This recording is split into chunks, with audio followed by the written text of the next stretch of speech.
الحمد لله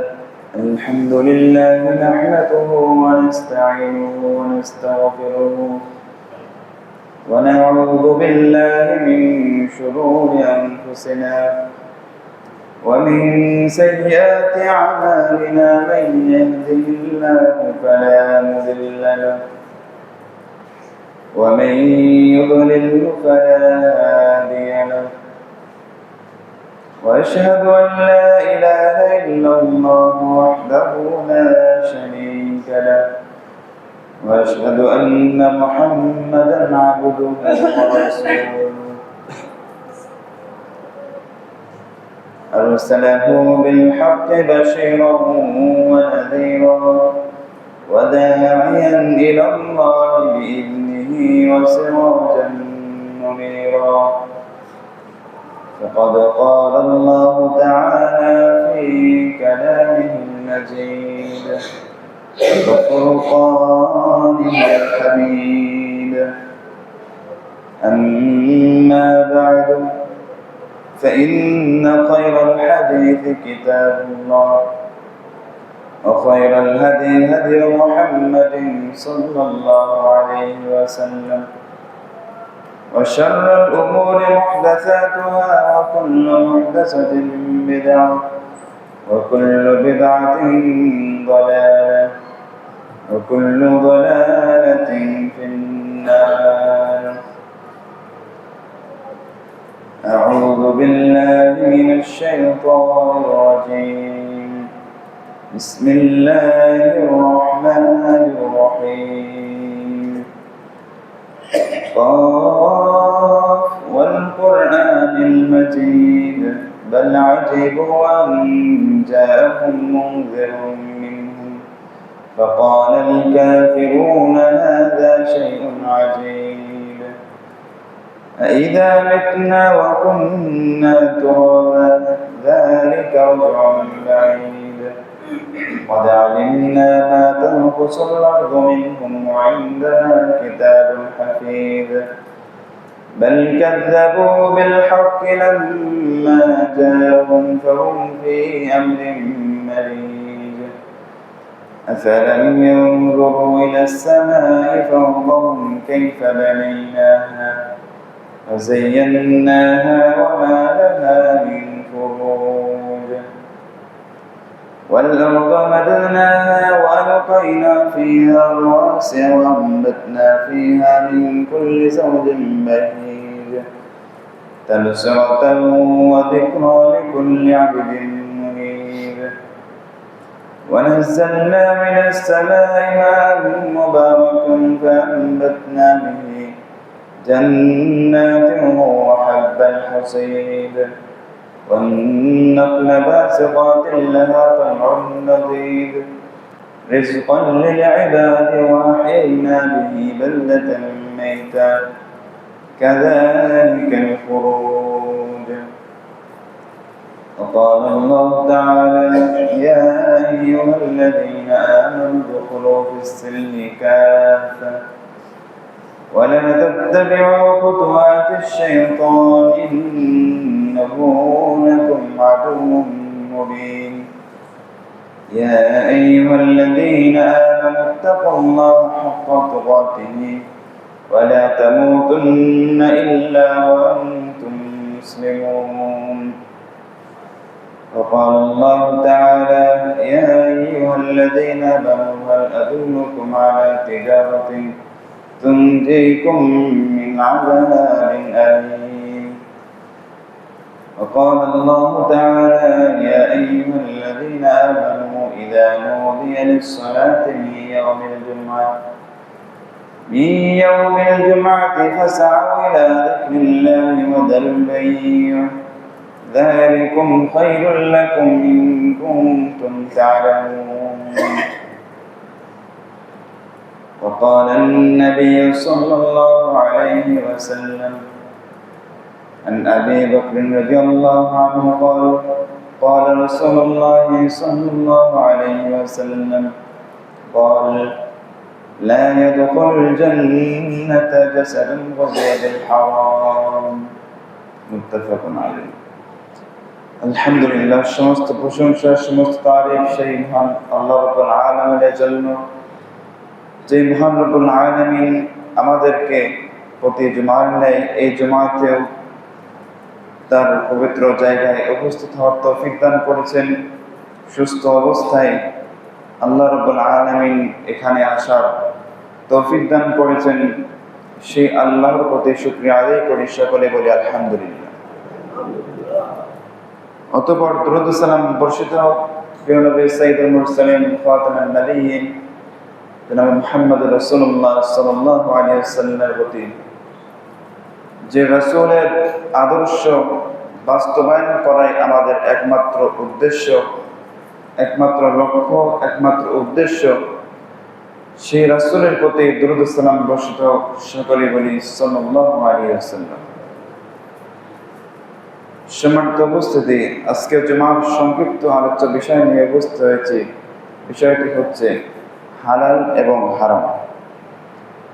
এই হালাল ও হারাম এই সংক্ষিপ্ত বিষয়ের উপর আলোচনা করে কিছু আলোচনা রাখবো। মা তাওফীক ইল্লা বিল্লাহ, আলাইহি তাওয়াক্কালতু ওয়া ইলাইহি উনীব। সম্মানিত উপস্থিতি, আল্লাহ সুবহানাহু ওয়া তাআলা কোরআনুল কারীমের মধ্যে আমরা কোন জিনিস, কোন বস্তু আমাদের জন্য হালাল করেছে, কোন বস্তু আমাদের জন্য হারাম করেছে, কোন খাদ্য আমাদের জন্য হালাল করেছে, কোন খাদ্য আমাদের জন্য হারাম করেছে, আল্লাহ রাব্বুল আলামিন তার কোরআনুল কারীমের মধ্যে সমস্ত কিছু বর্ণনা করে দিয়েছেন। এবং শুধু আমাদেরকেই বলে নাই, আমাদের পূর্বে যে সমস্ত সাহাবীগণ ছিলেন, যে সমস্ত রাসূলগণ ছিলেন, তাদেরকেও এই একই আদেশ, একই উপদেশ দেওয়া হয়েছিল। কোন বস্তু হারাম, কোন খাদ্য হারাম, কোন খাদ্য হালাল, এই সমস্ত কিছু রাসূল সাল্লাল্লাহু আলাইহি ওয়াসাল্লাম থেকে শুরু করে নিয়ে যত নবী রাসূলগণ, যত সাহাবী আছেন, সকলকেই এই আদেশ উপদেশ দেওয়া হয়েছে। এবং এই একই উপদেশ, একই আদেশ আমাদেরকেও করেছেন। এবং আমাদেরকে যে আদেশ, যে উপদেশগুলো রাসূল সাল্লাল্লাহু আলাইহি ওয়াসাল্লামের হাদিস থেকে বলছেন এবং আল্লাহ রাব্বুল আলামিন কোরআনুল কারীম থেকে পড়েছেন, এই সমস্ত কিছু আদেশ, সমস্ত কিছু নিষেধ আমাদেরকে মানতে হবে। এবং এই আমল অনুযায়ী আমাদেরকে মৃত্যুর আগ পর্যন্ত আমল করতে হবে। আল্লাহ রাব্বুল আলামিন সেই তৌফিক দান করুন, সকলে বলি আমিন। সম্মানিত উপস্থিতি, আল্লাহ রাব্বুল আলামিন কোরআনুল কারীমের মধ্যে সূরা বাকারার মধ্যে বলছেন, ইয়া আইয়ুহান নাসু কুলু মিম্মা ফিল আরদি হালালান তাইয়্যিবান ওয়া লা তাত্তাবি'উ খুতুওয়াতিশ শাইতান ইন্নাহু লাকুম আদুউউম মুবিন। আল্লাহ রাব্বুল আলামিন কোরআনুল কারীমের মধ্যে সূরা বাকারার 168 নম্বর আয়াতের মধ্যে বলছেন যে, হে মানবগণ, পৃথিবীর মধ্যে যেটা যে বস্তু খাদ্য হারাম, যে বস্তু হালাল, যেটা বৈধ, সেটা থেকে তুমি সংগ্রহ করো এবং শয়তানের পদক্ষ অনুসরণ করিও না। নিশ্চয়ই সেই শয়তান তোমাদের প্রকাশ্য শত্রু।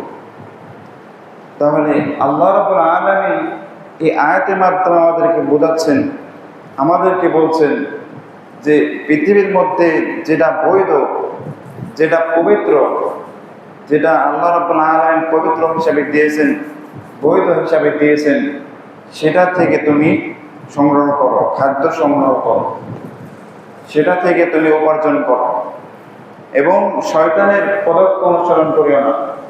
শয়তানের কাজ, যে সমস্ত কাজ শয়তানের, সেই সমস্ত কাজ তোমরা অনুসরণ করিও না।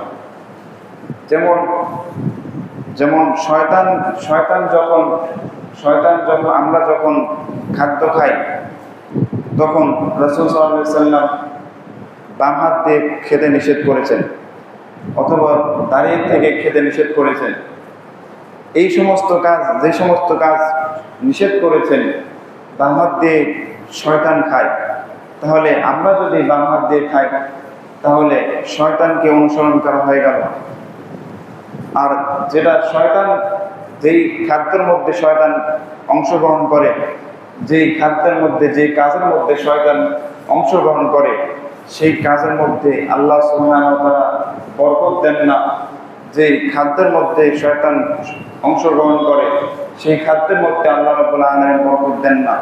তাহলে এই খাদ্য যদি আমরা সেই শয়তানের আদর্শ অনুযায়ী যদি আমরা খাই, শয়তানের কাজ অনুযায়ী যদি আমরা খাই, তাহলে এই খাদ্যের মধ্যে আল্লাহ রাব্বুল আলামিন বরকত দেবেন।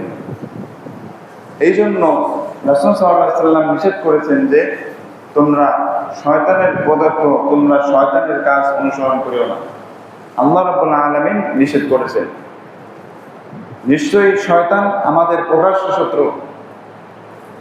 এই শয়তান আমাদের পূর্বে যে সমস্ত সাহাবাগণ ছিলেন, যে সমস্ত রাসূল ছিলেন, নবী রাসূল ছিলেন, সবারই শত্রু, সবারই প্রকাশ্য শত্রু ছিলেন এই শয়তান। এই জন্য এই শয়তানের অনুসরণ করতে আল্লাহ রাব্বুল আলামিন নিষেধ করেছেন। এবং শয়তানের যে খাদ্য আছে, শয়তান যেভাবে খাদ্য গ্রহণ করে, এই সমস্ত খাদ্য আমাদেরকে নিষেধ করতে হবে, আমাদেরকে বর্জন করতে হবে। এই জন্য আল্লাহ রাব্বুল আলামিন বলে দিয়েছেন যে শয়তান তোমাদের প্রকাশ্য শত্রু। এই শয়তানের কারণে তুমি আজকে আমরা পথভ্রষ্ট হয়ে যাচ্ছি। এই শয়তানের কারণে আমরা কোনটা হালাল কোনটা হারাম এটা বুঝেও আমরা সেটা বর্জন করতে পারছি না। এই শয়তানের একমাত্র কারণ হচ্ছে এই শয়তান।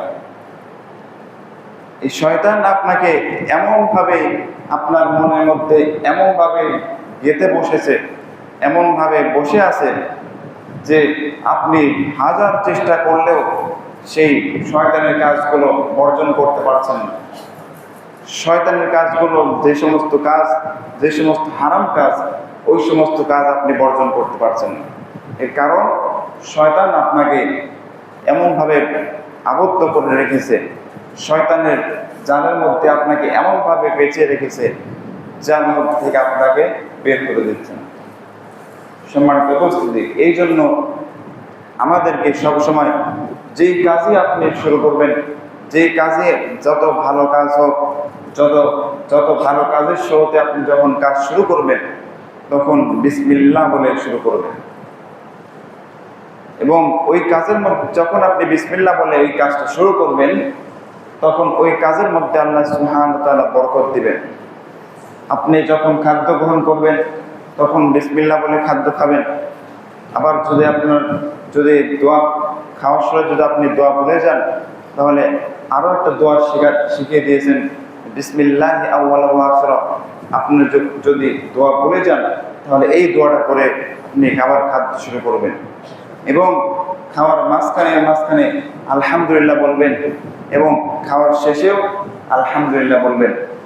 কারণ আল্লাহ রাব্বুল আলামিন যে পবিত্র খাদ্যগুলো আমাদেরকে দিয়েছেন, যে পবিত্র খাদ্যগুলো আমাদেরকে দিয়েছেন, এই সমস্ত কিছুই রহমত। এই রহমত আমাদেরকে আল্লাহ রাব্বুল আলামিন দিয়েছেন, এবং এটা আমরা সারাদিন সব সময় আমরা ভক্ষণ করছি। এই যে আমরা চলাফেরা করে, সুন্দর আবহাওয়া, ঠান্ডা বাতাস, এই সমস্ত কিছু আল্লাহর একটি রহমত। এই রহমত যখন আপনি ভক্ষণ করবেন তখন আপনাকে তার শুকরিয়া আদায় করতে হবে যে আল্লাহ রাব্বুল আলামিন এইগুলো দিয়েছেন, এইগুলো আমাদেরকে শুকরিয়া আদায় করতে হবে। সব সময় বেশি বেশি আল্লাহর নিয়ামত ভক্ষণ করছেন, এই জন্য আল্লাহর শুকরিয়া সব সময় আদায় করবেন। সব সময় বেশি বেশি আলহামদুলিল্লাহ বলবেন। সম্মানিত উপস্থিতি, বলছিলাম যে হারাম হালাল, এই হালাল এবং হারাম আমরা যদি অন্তর দিয়ে উপলব্ধি করতে পারি, আমরা যদি এটা ভালোভাবে বুঝতে পারি, তাহলে আমার আপনার দ্বারা হারাম খাদ্য উপার্জন করা সম্ভব নয়। যদি আমরা এটা ভালোভাবে বুঝতে পারি, যদি আমরা রাসূল সাল্লাল্লাহু আলাইহি ওয়াসাল্লামের আদেশ অনুযায়ী চলতে পারি এবং আল্লাহর আদেশ অনুযায়ী চলতে পারি, আল্লাহর নিষেধ অনুযায়ী যদি আমরা চলতে পারি, তাহলে আমার আপনার দ্বারা হারাম খাদ্য উপার্জন করা সম্ভব নয়। কারণ আল্লাহ রাব্বুল আলামিন যেটা নিষেধ করেছেন ওইটা আমাদেরকে মানতে হলে সেটাকে বর্জন করতে হবে। আমরা যেটা ভক্ষণ করি এটা যদি আমাদের হালাল না হয়, রাসূল সাল্লাল্লাহু আলাইহি সাল্লাম বলেছেন, আবু বকর রাদিয়াল্লাহু আনহু তিনি বলেন, রাসূল সাল্লাল্লাহু আলাইহি সাল্লাম বলেছেন, লা ইয়াদখুলুল জান্নাতা জাসাদুন গুযিয়া বিল হারাম। রাসূল সাল্লাল্লাহু আলাইহি সাল্লাম বলেছেন, কোনো ব্যক্তির শরীর যদি হারাম দ্বারা পালিত লালিত হয়, কোনো ব্যক্তির শরীর যদি হারাম দ্বারা গঠন ছোট থেকে বড় হয়, তাহলে ওই শরীর জান্নাতে প্রবেশ করবে না। সম্মানিত উপস্থিতি, তাহলে আমাদের শরীর যদি হারাম দ্বারা যদি লালিত পালিত হয়, হারাম দ্বারা যদি গঠন হয়, তাহলে আমার আপনার শরীর, আমার আপনার দেহ, এই দেহ জান্নাতে প্রবেশ করবে না। রাসূল সাল্লাল্লাহু আলাইহি সাল্লাম এটা নিষেধ করে দিয়েছেন। তাহলে আমাদের শরীর যদি হারাম দ্বারা লালিত পালিত হয়, আমাদের শরীর যদি হারাম দ্বারা গঠন হয়, তাহলে আমরা যতই ভালো কাজ করি, আমরা যতই ইবাদত করি, আমরা যতই আল্লাহর ইবাদত করি, ওই ইবাদত আল্লাহ রাব্বুল আলামিন কবুল করবেন না। আল্লাহ রাব্বুল আলামিন ওই ইবাদত কবুল করবেন না। আপনি 5 ওয়াক্ত সালাত আদায় করছেন জামাতের সঙ্গে, অথচ আপনার খাদ্য হারাম। আপনি তাহাজ্জুদের সালাত আদায় করছেন নিয়মিত, অথচ আপনার খাদ্য হারাম। আপনি মানুষকে সঠিক পথে, সৎ পথে উপদেশ দিচ্ছেন, অথচ আপনার খাদ্য হারাম। আপনি সিয়াম পালন করছেন, নফল সিয়াম পালন করছেন, ফরজ সিয়াম পালন করছেন, অথচ আপনার খাদ্য হারাম। আপনি হজ পালন করছেন, অথচ আপনার খাদ্য হারাম। আপনি যত ইবাদত করবেন, আপনার খাদ্য যদি হারাম হয়, ওই সমস্ত ফরজ ইবাদত, নফল ইবাদত, সুন্নত ইবাদত, ওই কোনো ইবাদত আল্লাহ রাব্বুল আলামিন কবুল করবেন না। কারণ রাসূল সাল্লাল্লাহু আলাইহি সাল্লাম নিষেধ করে দিয়েছেন যে হারাম দ্বারা যদি কোনো শরীর গঠন হয়, হারাম দ্বারা যদি কোনো শরীর লালিত পালিত হয়, তাহলে ওই শরীর জান্নাতে প্রবেশ করবে না। সম্মানিত উপস্থিতি, রাসূল সাল্লাল্লাহু আলাইহি সাল্লাম আবার এক হাদিসের মধ্যে বর্ণনা করছেন যে মানুষের সামনে এমন একটা যুগ আসবে, আমাদেরকে বলছেন যে আমাদের সামনে এমন একটা যুগ আসবে যে সেই যুগে আমরা যে খাদ্যগুলো উপার্জন করব, যে খাদ্যগুলো ধন সম্পদগুলো আমরা উপার্জন করব, সেটা কোন পথে উপার্জন করছি, সেটা হারাম পথে না হালাল পথে উপার্জন করছি, এটা আমরা খেয়াল করব না। এটা আমাদের মনের মধ্যে উপলব্ধি করতে পারবো না যে আমরা কোন পথে যে খাদ্যগুলো আমরা গ্রহণ করছি সেটা কোন পথে উপার্জন করছি। আমার যে শরীর যে গঠন লালিত পালিত হচ্ছে, আমি যে পোশাকটা পরছি, এটা কোন পথের টাকা দিয়ে আমি উপার্জন করেছি, কোন পথে হারাম পথে উপার্জন করেছি না হালাল পথে উপার্জন করেছি, এটা আমাদের মনের মধ্যে উপলব্ধি করতে পারবো না। রাসূল সাল্লাল্লাহু আলাইহি সাল্লাম বলেছেন যে এমন একটা যুগ আসবে আমাদের সামনে। সম্মানিত উপস্থিতি, সেই যুগ অতি দ্রুতই এসে গেছে, আমাদের সামনে এসেই গেছে যে আমরা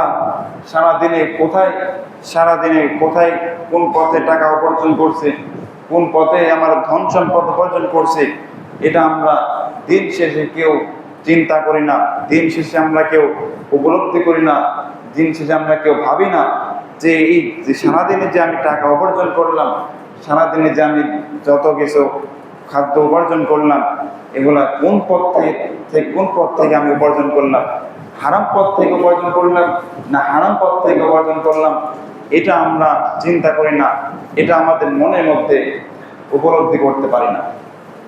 সম্মানিত উপস্থিতি, আল্লাহ রাব্বুল আলামিন যেগুলো নিষেধ করেছেন, যে হারাম কাজগুলো নিষেধ করেছেন, এই হারাম কাজগুলো বর্জন করাই হচ্ছে একটি ইবাদত।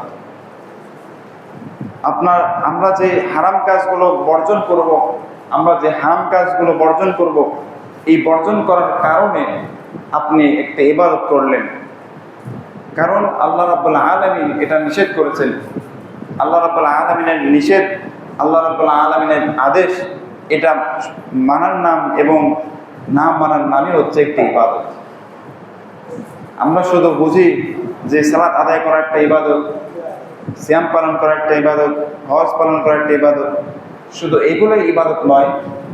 রাসূল সাল্লাল্লাহু আলাইহি সাল্লাম যেই সমস্ত কাজ নিষেধ করেছেন এবং যে সমস্ত কাজ নিষেধ করেছেন সেই সমস্ত কাজ পালন করা, সেই সমস্ত কাজ বর্জন করাই হচ্ছে একটা ইবাদত।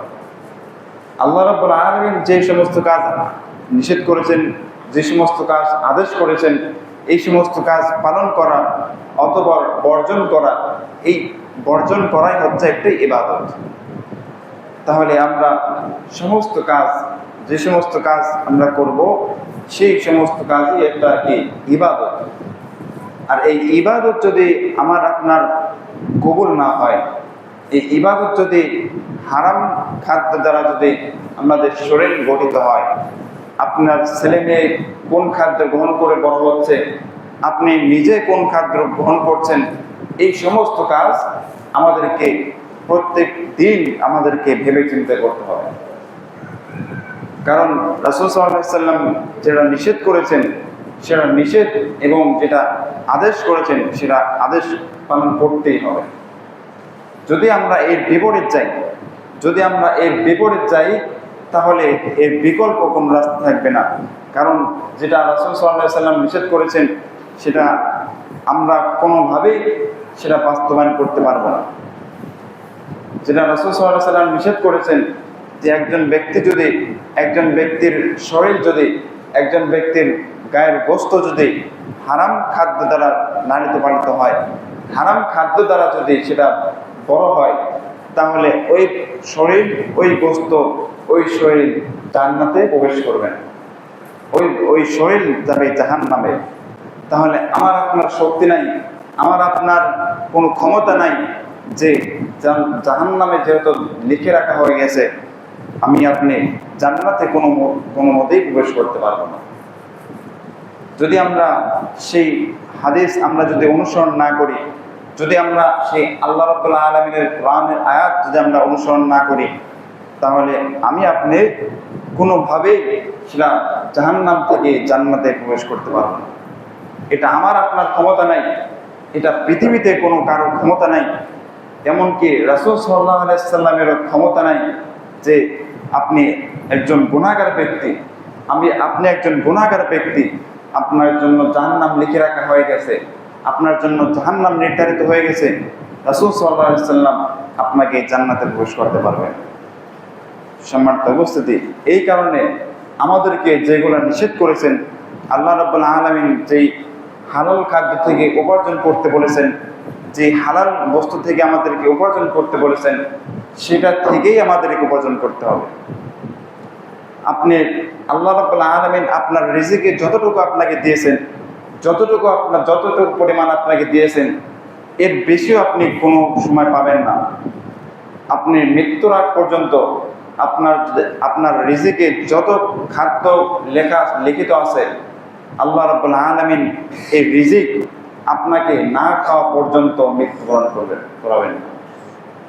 আপনার রিজিকে যদি একটা আপেল থাকে, ওই আপেল যদি আপনার মৃত্যুর আগ পর্যন্ত, আপনার মৃত্যুর আগে যদি আপনার রিজিকে যদি থাকে, তাহলে ওটা অবশ্যই আল্লাহ রাব্বুল আলামিন আপনাকে খাওয়াবেন, তারপরে আপনাকে মৃত্যুবরণ করাবেন। সম্মানিত উপস্থিতি, এই জন্য আমাদেরকে লোভ লালসায়, এই দুনিয়া লোভ লালসার জায়গা, এই জন্য আমাদের প্রত্যেকের লোভ হয় যে আজকে 1000 টাকা কামাই করেছে, যদি আরো 1000 টাকা কামাই করতে পারতাম, আজকে 2000 টাকা কামাই করেছে, যদি আরো 2000 টাকা কামাই করতে পারতাম।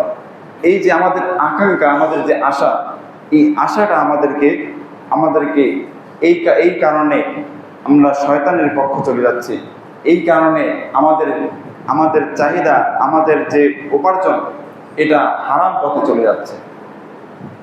কারণ যখন কোনো ব্যক্তির মাথার মধ্যে চিন্তা ঢুকে যায় কোনো লোভ লালসা ঢুকে যায়, ওই ব্যক্তি ওই কাজটা অবশ্যই ওই কাজটা করেই তারপরে ছাড়ে। সম্মানিত উপস্থিতি, এই জন্য আমাদের সকলকেই যে আল্লাহ রাব্বুল আলামিন যতটুকু রিজিক দিয়েছেন, যতটুকু আমাদেরকে রিজিক দিয়েছেন, এই রিজিকের মধ্যে থেকেই আমাদেরকে উপার্জন করতে হবে। এবং এই উপার্জন করে আমি আপনি কিয়ামতের আগ পর্যন্ত যদি বেঁচে থাকি, তাহলে সেই খাদ্য গ্রহণ করব এবং আল্লাহ রাব্বুল আলামিনের দেওয়া আদেশ, আল্লাহ রাব্বুল আলামিনের দেওয়া নিষেধ, এই সমস্ত কাজ, এই সমস্ত ইবাদত আমাদেরকে করতে হবে। সম্মানিত উপস্থিতি, আল্লাহ রাব্বুল আলামিন আমাদেরকে যে হায়াত দিয়েছেন, এই হায়াত একটা রিজিক। এই হায়াত আল্লাহ রাব্বুল আলামিন যে আমাদেরকে দিয়েছেন, এই হায়াত আমাদেরকে কতদিন পর্যন্ত দিয়েছেন এটা আল্লাহ রাব্বুল আলামিন নির্ধারিত করে দেন নাই। এই জন্য আমাদেরকে সব সময় প্রস্তুত রাখতে হবে। এই জন্য আমাদের শরীরকে সব সময় পাক পবিত্র রাখতে হবে। এই জন্য আমাদের শরীরকে সব সময় আল্লাহর রাস্তায় নিয়োজিত রাখতে হবে এবং আমাদের শরীরকে সব সময় আল্লাহর জিহাদের পথে আমাদেরকে রাখতে হবে। কারণ আমরা কখন কোথায় মৃত্যুবরণ করব, আমরা কখন কোথায় আমাদের রূহ চলে যাবে, এটা আমরা নির্ধারণ করতে পারবো না, নির্ধারণ করে বলতে পারবো না যে আজকে কি আগামীকাল আমি মারা যাব, এই সমস্ত কথা আমরা বলতে পারবো না। সম্মানিত উপস্থিতি, এই জন্য আমাদের প্রত্যেকের উচিত যে আমাদের যে আল্লাহ রাব্বুল আলামিন হায়াত দিয়েছেন, যে রিজিক দিয়েছেন, এই হায়াত, এই রিজিক আমাদেরকে সঠিক পথে কাজে লাগাতে হবে এবং আমরা বেশি লোভ করব না। এই লোভ করা হচ্ছে শয়তানের কাজ। এই লোভ করতে করতে শয়তান আপনাকে এমন গর্তের মধ্যে ফেলে দেবে যে হারামের মধ্যে আপনাকে সব সময় লিপ্ত থাকতে হবে, যে হারামের মধ্যে থেকে আপনি কোনো সময় বের হতে পারবেন না। এই লোভ এমন একটা জিনিস, সম্মানিত উপস্থিতি, এইটা শয়তানের পক্ষ থেকে আসে। শয়তানের পক্ষ থেকে যেই সমস্ত কাজ আসে, সমস্ত কাজ হারাম। ওই হারাম কাজের মধ্যে যদি আপনি একবার ঢুকে পড়েন, তাহলে সেখান থেকে বের হওয়া অসম্ভব। কারণ শয়তান আপনাকে এমন সময় আপনাকে ছেড়ে দিবে যেই সময় আপনার কোনো শক্তি থাকবে না, যেই সময় আপনার ইবাদত করার মতো শক্তি থাকবে না, যেই সময় তওবা করার মতো শক্তি থাকবে না, সেই সময় শয়তান আপনার কাছ থেকে চলে যাবে। এই জন্য আমাদের সকলকে, প্রত্যেককেই শয়তানের পক্ষে আমাদেরকে যুদ্ধ করতে হবে। শয়তানের সঙ্গে আমাদেরকে সব সময় লড়তে হবে। আল্লাহ রাব্বুল আলামিন আমাদেরকে যে হায়াত দিয়েছেন, যে রিজিক দিয়েছেন, এই সমস্ত রিজিক, এই সমস্ত হায়াত আমাদেরকে কি করতে হবে? শয়তান আমাদেরকে সেই গর্তের মধ্যে ফেলে দেবে, যেই গর্তে শুধু হারাম আর হারাম, যেই গর্তের মধ্যে শুধু খারাপ কাজ আর খারাপ কাজ। যেখান থেকে আপনি যেই খাদ্য উপার্জন করবেন, সেখান থেকে হালাল খাদ্য উপার্জন করতে পারবেন না, সেখান থেকে হারাম খাদ্য আপনার উপার্জিত হবে এবং ওইটা আপনাকে খেতে হবে। ওইটা আপনার পরিবার খাবে, আপনার আত্মীয় স্বজন খাবে। যারা খাবে সকলেই গুনাহের মধ্যে থাকবে, সকলের শরীর হারাম দ্বারা লালিত পালিত হচ্ছে। তাহলে ওই শরীর যদি হারাম দ্বারা লালিত পালিত হয়, তাহলে ওই শরীর জান্নাতে প্রবেশ করবে না। আল্লাহ রাব্বুল আলামিন সেটা আমাদেরকে বলে দিয়েছেন যে হে মানবগণ, পৃথিবীর মধ্যে যেটা পবিত্র, যেটা বৈধ, সেখান থেকে তুমি উপার্জন করো, সেখান থেকে তুমি ভক্ষণ করো। তোমরা শয়তানের পদক্ষ অনুসরণ করিও না। শয়তানের পদক্ষ যদি আমরা অনুসরণ করি, তাহলে আমরা কাল কিয়ামতের মাঠে জান্নাত লাভ করতে পারবো না। এই জন্য শয়তানের পদক্ষ আমাদেরকে অনুসরণ করা যাবে না। যেটা আল্লাহ রাব্বুল আলামিন নিষেধ করেছেন, সেই নিষেধটা আমাদেরকে অবশ্যই মানতে হবে। কারণ আল্লাহ রাব্বুল আলামিন বলেছেন যে শয়তান যখন আল্লাহর সঙ্গে চ্যালেঞ্জ করে যে তোমার প্রত্যেক উম্মতকে, তোমার প্রত্যেক বান্দাকে আমি জাহান্নামে নিয়ে যাব, তারপরে আমি নিজে জাহান্নামে যাব। তখন আল্লাহ রাব্বুল আলামিন বলেছেন, ফেরেশতাদেরকে বলেছেন যে শুনো, আমার কোনো উম্মত যদি, আমার কোনো বান্দা যখন ভালো কাজের নিয়ত করবে, যখন কোনো বান্দা ভালো কাজের নিয়ত করবে, তুমি সঙ্গে সঙ্গে সেই ভালো কাজের একটি সওয়াব তার আমল নামায় লিখে দাও। সুবহানাল্লাহ। তাহলে আমরা যখন ভালো কাজের নিয়ত করব, সেই ভালো কাজটা আপনি করেননি এখন, আল্লাহ রাব্বুল আলামিন বলেছেন যে ওই ভালো কাজের নিয়ত করার সঙ্গে সঙ্গে যে একটা সওয়াব, সেটা তার আমল নামায় লিখে দাও। তাহলে আল্লাহ রাব্বুল আলামিন কত দয়ালু, কত দয়ালু আমাদেরকে দেখাচ্ছেন। এবং আমরা যখন কোনো খারাপ কাজের নিয়ত করব, আমরা যখন কোনো খারাপ কাজের নিয়ত করব, ওই খারাপ কাজ না করা পর্যন্ত তার আমল নামায় গুনাহ লেখো না। আল্লাহ রাব্বুল আলামিন ফেরেশতাগণদেরকে বলে দিয়েছেন যে ওই ব্যক্তি যে খারাপ কাজের নিয়ত করলো কিন্তু সে খারাপ কাজ করে নাই, তার আমল নামায় গুনাহ লেখো না। এখানে আমরা যখন ভালো কাজের নিয়ত করছি, আল্লাহ রাব্বুল আলামিন বলেছেন যে সঙ্গে সঙ্গে একটা সওয়াব তার আমল নামায় লিখে দাও, তার আমল নামায় খাতায় লিখে দেওয়া হবে। আর যখন তুমি খারাপ কাজের নিয়ত করবে, সঙ্গে সঙ্গে তোমার গুনাহ লেখা হবে না।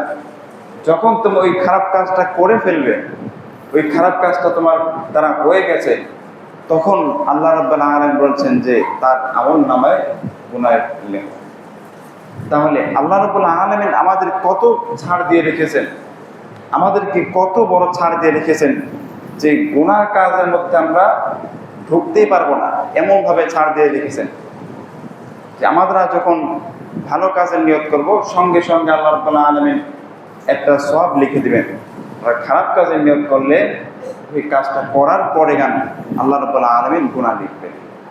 সম্মানিত উপস্থিতি, এই সমস্ত কাজ, এই সমস্ত কথা, এই সমস্ত কাজ যদি আমরা বাস্তবায়ন যদি না করতে পারি, যদি আমরা এই সমস্ত আল্লাহ রাব্বুল আলামিনের আদেশ যদি আমরা না মানতে পারি, তাহলে আমার আপনার দ্বারা জান্নাত পাওয়া সম্ভব নয়। এই জন্য আমাদের প্রত্যেকের উচিত যে আমরা সকলেই কোনটা ভালো, কোনটা দুই গ্লাস পানি যদি আপনার সামনে রাখা হয়, এক গ্লাস ভালো পানি, আর এক গ্লাসে খারাপ পানি যদি আপনার সামনে রাখা হয়, তাহলে আপনি অবশ্যই সেই ভালো পানিটাই খাবেন। তাহলে আপনার যেহেতু জ্ঞান আছে, আপনার যেহেতু বুদ্ধি আছে, তাহলে আমরা কেন ওই হারাম পথের দিকে যাই? কেন আমরা যেই পথে শুধু কাঁটাযুক্ত, ময়লাযুক্ত রাস্তা, ওই রাস্তায় আমরা কেন প্রবেশ করি? সম্মানিত উপস্থিতি, আল্লাহ রাব্বুল আলামিন আমাদের প্রত্যেককে সেই সঠিক পথ চেনার তৌফিক দান করুন। সকলে আমিন। ওয়া আখির দাওয়ানা আলহামদুলিল্লাহি রাব্বিল আলামিন।